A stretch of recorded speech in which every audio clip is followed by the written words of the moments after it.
What is up? What is up, you guys? Welcome to another episode of the Real Talk Comics with your boy Silos. Today, as you see in the description, we are going over Ultimate Spider-Man issue 2. Man, I am truly loving this comic. It is reminding me so much of all different types of superhero genre lore. You have your elements of like Superman and Lois, and you just have so many good things going on here, and this is coming out to be one of my favorite comics, and Spider-Man stories far out to none. Let's go ahead. Let's jump right in. I want to waste no time. But yeah, let's go ahead. Let's go ahead and start breaking down this comic. So here we go. So it starts right here. It literally just picks up from the last, and it goes, um, 20 years ago, the Maker prevented a radioactive spider from biting a young Peter Parker.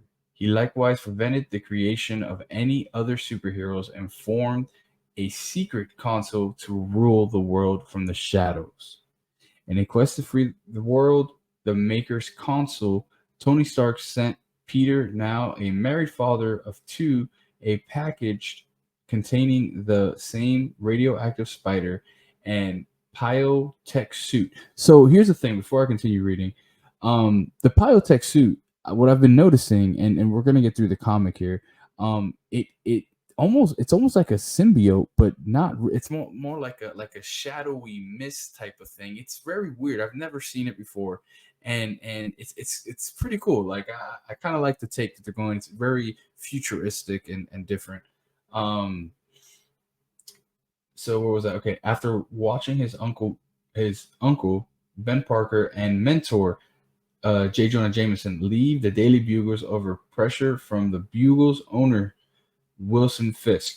To control the news cycle, Peter felt called to action to let the spider bite him. So it's pretty much just recapping everything we went to issue 1 and coming over. So this is interesting to me because as you guys remember from the last issue, Uncle Ben and J. Jonah, they left the Bugle that was bought by Wilson Fisk. And now it's like, what are they gonna call? They're teaming up together to build their own thing, like their own newspaper, and I wonder what route they're gonna take, and what are they gonna call it? Because the Bugle is like, you couldn't say in any other universe, you can't say the Bugle without saying J. Jonah Jameson. So it's kind of interesting to see where they're gonna go with that. But without further ado, let's go ahead. Let's jump right in. What is going on, you guys? It's your boy Silos here. Just a reminder to make sure you guys go be a part of the Patreon, where it's about $2 a month, where you get all the unedited content of reactions, whether it's the anime, whether it's the Real Talk Reacts, or Real Sports Talk Reactions as well. Make sure you guys go over there, check it out. For all new members, each month I am in the works of making new merch for Real Talk Productions. Remember to hit that like button, and I'll catch y'all. Let's get back to the video. Peace. Okay, yeah. All right, so here we go. So right in just drops you right in. This is February, and we got Spider-Man doing Spider-Man things. So this is the first time we get to see this actual suit. This suit, it's like I'm saying, it looks so different up close. Like later on in the comic, he gets back to the house, and you see how when he's about to eat something, the suit just dissipates away in his face. It's almost like the symbiote, but it's not a symbiote suit. So that's why it's so confusing. But it's just so good. It's just so good. But yeah, let's continue. So here we go. So we got the kids. Here's Peter doing Peter things, and we got MJ. So turns out that Peter hasn't told MJ that he's this quote unquote new Spider-Man yet. But we do have a surprise, and then look at this. She actually sees his daughter actually sees the spider like in the newspaper, and yeah, she's not too happy about it. So with this, what I'm loving so much about this too is the feel, and I said it earlier, the feel of Superman and Lois, of how you have an older, grudgy looking Peter, who's trying to balance being a great father, a superhero, and a great husband, and then all in all, so in the first season of Superman and Lois, and I know obviously Superman, Spider-Man, two different genres, two different superheroes, but same concept. Um, it's crazy because he actually was lying to both of his sons about him being Superman. And you can see that Peter is struggling with this approach as well because he's also doing it. He's lying to both of his kids and MJ at this point. The only difference is Superman had already told Lois in the show.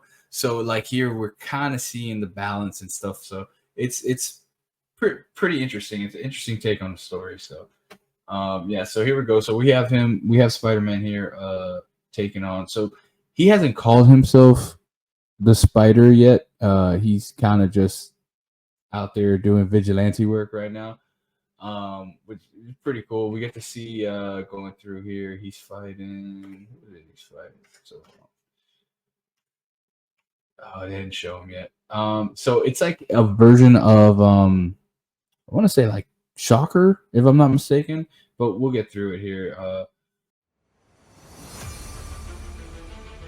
What is going on, you guys? It's your boy Silos here. Just want to remind you to go out and subscribe to our new channel. We are moving Night Views to the Night Views Sports Podcast page. Make sure you guys go out there where we talk all things basketball, all things football, and if deemed right, we talk all sports around the world. Link will be in the description. Hope to see y'all there. Peace. Shout out to Seal Nation and Seal Nation Sports.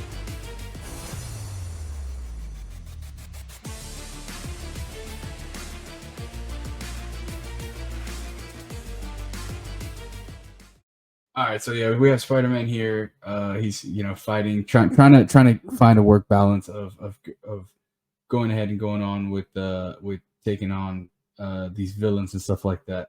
And then we got J. Jonah and Ben here at the, I guess, spa, if we want to call that. And Ben brings up to JJ that there is a vigilante, I guess, in sorts in his words, that's out there, fighting crime and doing pretty much illegal stuff, and they're trying to get down to the story to see who it is and try to break it before the Bugle does. So that's these conversations, these two interactions. Like I didn't know how much I wanted and I said it last episode, how much I wanted a Ben Parker and Jay Jonah like collab together. But dude, this is awesome. This is like it's freaking Woody and Buzz. Like they're hanging out. They're trying to conquer the mission and go for it. It's pretty cool. I really do enjoy it. I really do enjoy seeing them together. And yeah, it's just a cool different dynamic that we haven't gotten before, and it's so fresh, but it's still moving the story forward in a sense. So pretty good. So this is what I had mentioned earlier. They're trying to find a name for their thing yet. They don't know what it is. And Ben's out here saying, he's working on it. So I wonder what he's going to call it, but we'll see. So anyways, we get back on to Spider-Man over here. He's, flipping and flipping and all that good stuff all around. So yeah. So this is the guy that I was talking about earlier. This is, I guess, their version of a Shocker. This guy looks like he's a fucking beast of a villain over here. And you start to see the freshness of Spider-Man's like mentality. He's always seeing the good in people and how gullible he is. He hasn't been around for a while. He's still trying to learn how to be the best hero he is. And it's pretty crazy because when you think back to all the other comics or even the shows, Spider-Man, especially at this type of age, he's older now. He's been through some things.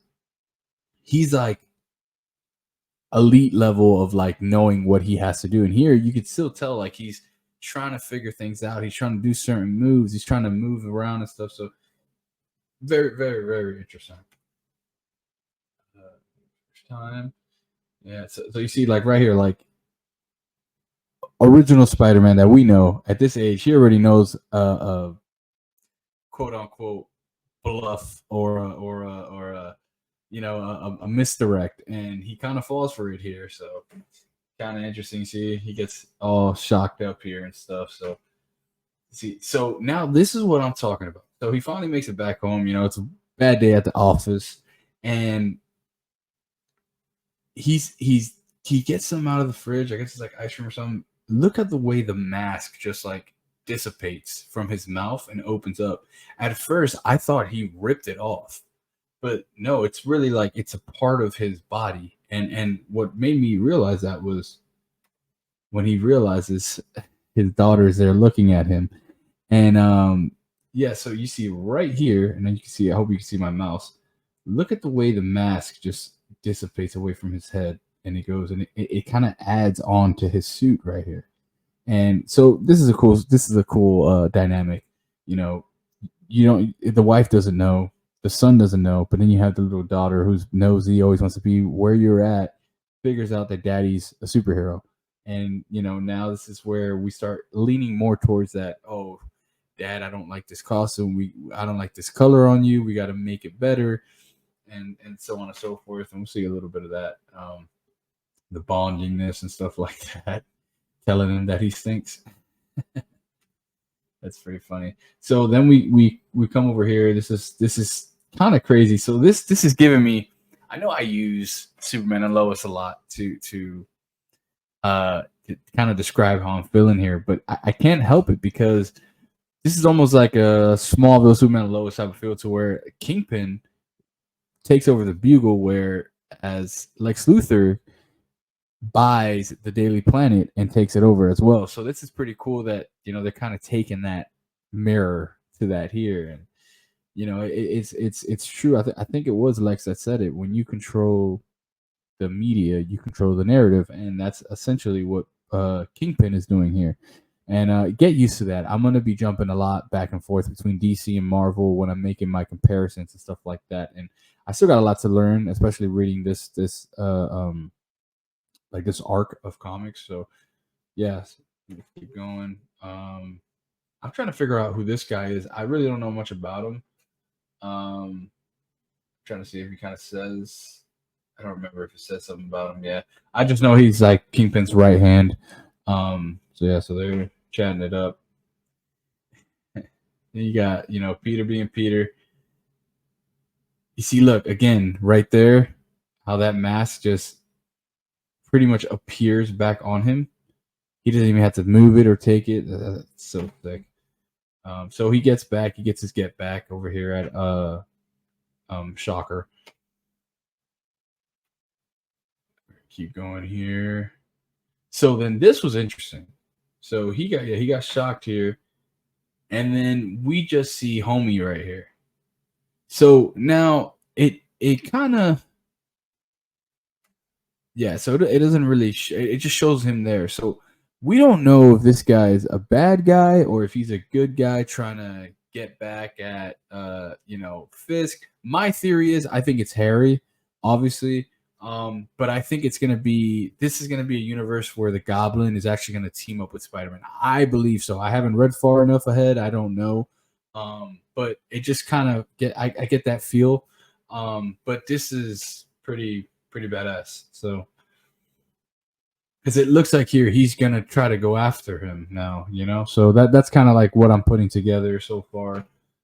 So then Spider-Man gets back to the crib, and then look, so the daughter leaves a little note for daddy, and it shows, I drew a picture of your spider, and I hope you like it. And I think this is where he's gonna get the idea of like, we need to change the colors. I'm gonna change it to that red and blue original feel. So, and then so this is the end of it right here. This is the end. So I told you, we're just gonna leave that right there. So as I said earlier in the video about it, and I'm such a Superman fan, as you can see, I got Christopher Reeve, and I got this guy right here. I mean, I have a Henry Cavill stand over there. I don't know if you can, probably can't, but anyways, the death of Superman, like, I wanted to get all those arcs and read them and do that, and that's how I'm feeling about this Spider-Man storyline. So it's pretty interesting. It's pretty cool. So moving forward, obviously, make sure you guys are follow me on Twitter and Patreon. Patreon is where I'm going to be doing all my reactions unedited. So I have my reactions that go onto this YouTube page, obviously, but will all be edited, and you guys go. But if you go to the Patreon, we're gonna get a full out. Like for instance, I got Power that I'm uploading tonight. That's on there. That's all unedited, the full hour, no blur marks, nothing. Like you guys are gonna be watching it like I'm watching it, and it's cool because it's kind of like we're watching it together. But yeah, on my Twitter, what I've been doing lately is kind of like updating everything that's going on with the channel, when I'm gonna go live. You know, if I'm watching sports, I usually go to Twitter and jot everything that I see that's going down, do some little clips and stuff like that. Or there's a shout out to Sil. He's doing some crazy stuff with DC right now, and every time he drops it, I'm retweeting it, talking about it, and moving around. So make sure you guys go out, follow me on Twitter. Stay tuned for the channel as well. We got a lot more stuff coming up. And yeah, you know, sports is ramping up again. So I'm gonna be doing a lot of that, a lot of reactions to that. And we got issue 3 coming up. I'm gonna shoot for this week as well. Recording issue 3 and getting in on it. Just, you know, bear with me. I know it's a kind of a struggle, kind of a touch. I'm trying to get used to it and breaking it down, but man, I'm just having fun reading them and talking about it. So yeah, without further ado, man, I'm gonna go ahead and roll out of here. I hope you guys enjoyed, and I'll catch you on the next one. Peace.